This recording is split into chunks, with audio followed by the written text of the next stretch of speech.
Okay, from an operational point of view, so when we're in businesses, they might, hopefully not too frequently, but they might need to change their logo during a franchise agreement. And there's lots of positive reasons, I'm sure, why they need to do that and changing with the times and marketing purposes, all sorts of the reasons. But obviously logo changes can be costly from a franchisee's point of view, especially if they're not long into their agreement and they're still trying to pay back their loan and get their P&L working properly. What's your thoughts on logo changes and how you approach it from a legal point of view? Yeah, so the franchise agreement should give the franchisor the right to change the logo or to register new trademarks or new formats of trademarks during the course of the agreement.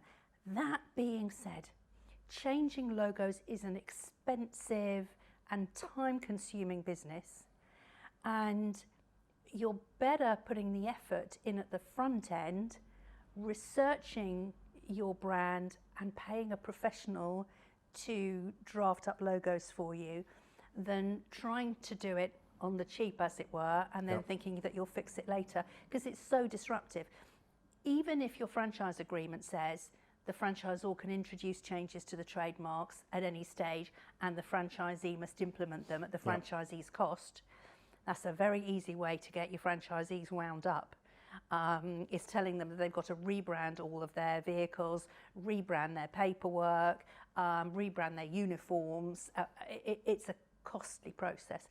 And in the past, I've worked for big brand names, and rolling out a new logo can cost millions. Less so for smaller businesses.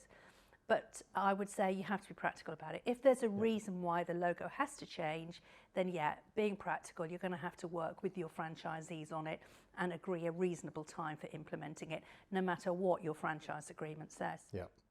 I think day to day and operationally we see that, and there'd definitely be that sort of catch-all at the renewal phase as well, I assume. So theoretically, yes, you should have been doing it during your current agreement term, but really, I suppose the end stop as well is at that renewal phase. Yeah, and on renewal, it can be a logo change, but you may also have it more broadly in terms of, particularly if you've got premises, you may want to have a refresh of the way, refresh of colour schemes, etc. And that is a key thing to build into the renewal. Like, you'll grant a renewal, but always on the basis that they update and do a refresh to whatever is then current in the system. Yep, agreed.